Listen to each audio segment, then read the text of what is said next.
All right, so our goal is we want to change the row of the ship, right? The row angle. It has to change based on that movement, left or right, that we have. So I think that the first thing that I want to do is we need to change the velocity of the row, because it has to have a bigger velocity depending on how strong the velocity of the yaw is, right? So we're going to look at that velocity of the yaw, which is the ship velocity, or yaw velocity, and this yaw velocity is going to dictate our ship velocity rho, right? So the velocity rho is going to be the yaw velocity. We're probably going to have to divide by something. We're going to have to find a factor here that changes the correct values for the velocity of rho. So this is going to update the velocity, apply a rho movement based on the ship's angular yaw velocity. Right? That is our logic right here. We're going to apply a rho movement. We're going to change the velocity of the rho, which is probably going to update the rho right here. So we're going to change the velocity of the rho based on the yaw velocity.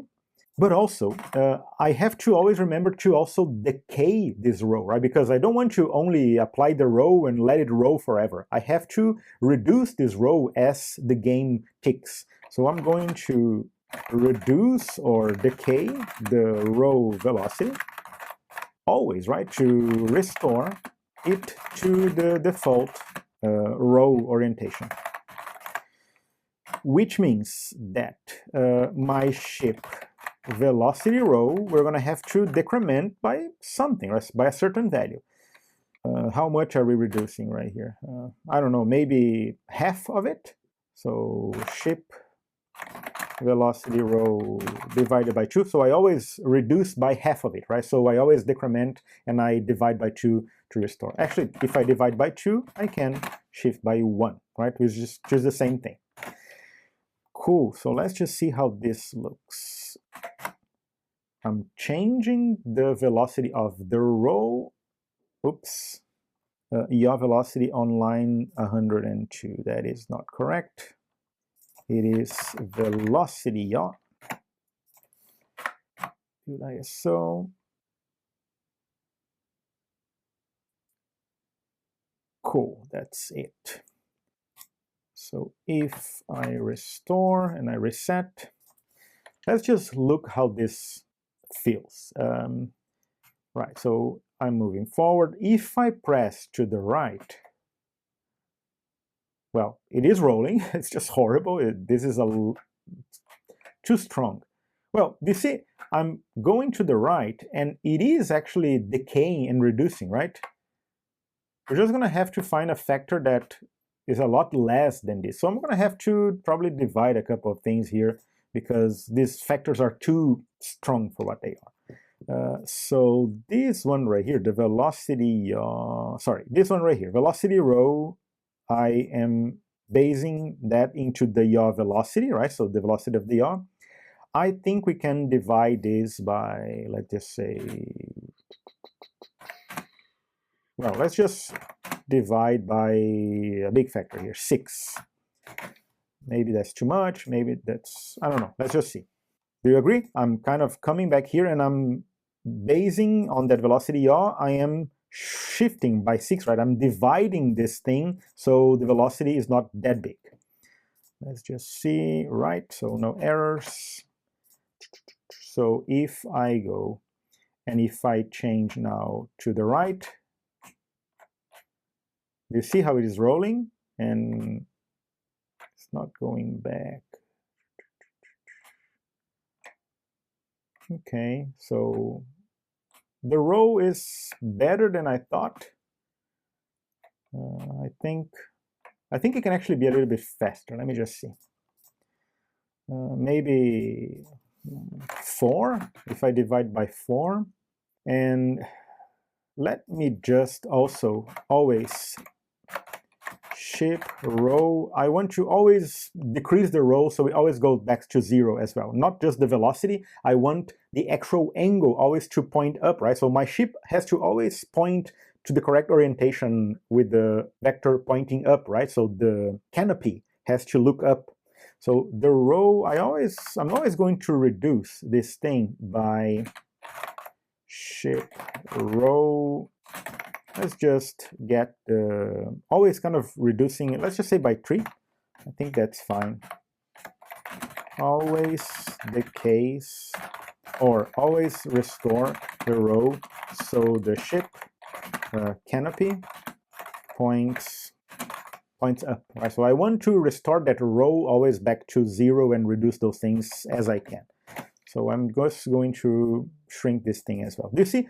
It's kind of playing around with the values, so I have to reduce these values as I rotate the right and left. I have to always decay, right? I have to always reduce the change that I made so things get back to the normal state, which is basically pointing up. Let's see if this looks okay.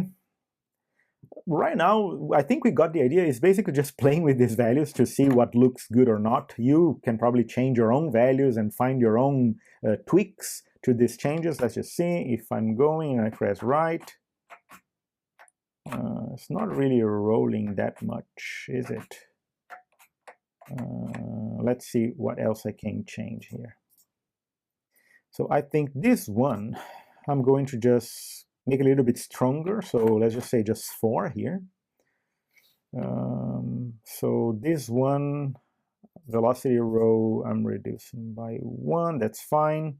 The yaw, maybe the yaw, we can divide even more, so it's not that strong. I think the yaw is fine. 6 is okay.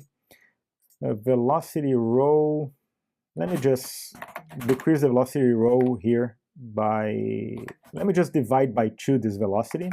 Right, so the row is the velocity, so the velocity I want to reduce a little bit more. And this one right here, I have to always, I think it's kind of going back to the normal position. It just needs to be faster, right? Right, let's just try this again. Like I said, just massaging the numbers and playing around with the numbers. This is the fun part, right? Let's just see how this looks. So just changing that factor. If I go and I press cross, and if I go to the right,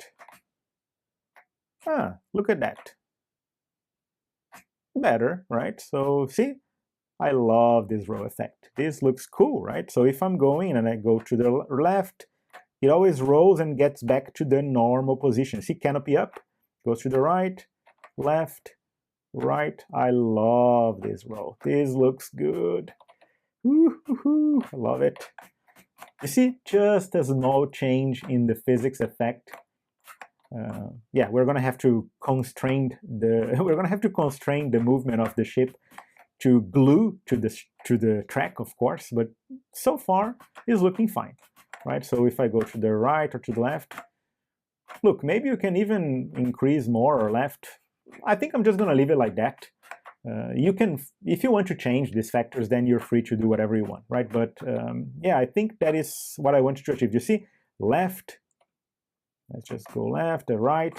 It always comes with a row, right? So it's always kind of rows as I go left and right. This, I like this. I think this looks pretty cool. I'm gonna leave this row effect. I think it just gives an identity to the whole hovering movement, right? So I like this. Very cool. So let's just go back to the normal position. There you go. So we have this right and left. We row, and as we release, it kind of goes back to, right? It decays that movement. See, it rolls and then the canopy up. Goes and then canopy up. And we still have pitch up, pitch down. Like I said, I think we can live with the pitch not having a proper pitch velocity or acceleration. I think we are fine with this pitch just going like this.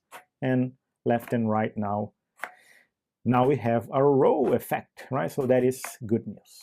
Cool. So I think that's, you know what? I'm going to pause right now talking about this physics effect. We need to think about a couple of things, right? Just to kind of fix a little bit. Maybe gluing the ship to the track is something that we have to think. Maybe also we have to think about performance a little bit, because I see that our game is lagging as we are subdividing things, and as the track gets a little bit more complex, we need to think about optimizing a little bit, maybe the way that we're computing and checking distances of the track. So yeah, we have a couple of things to polish, right? We have a lot of details to polish and polish the edges.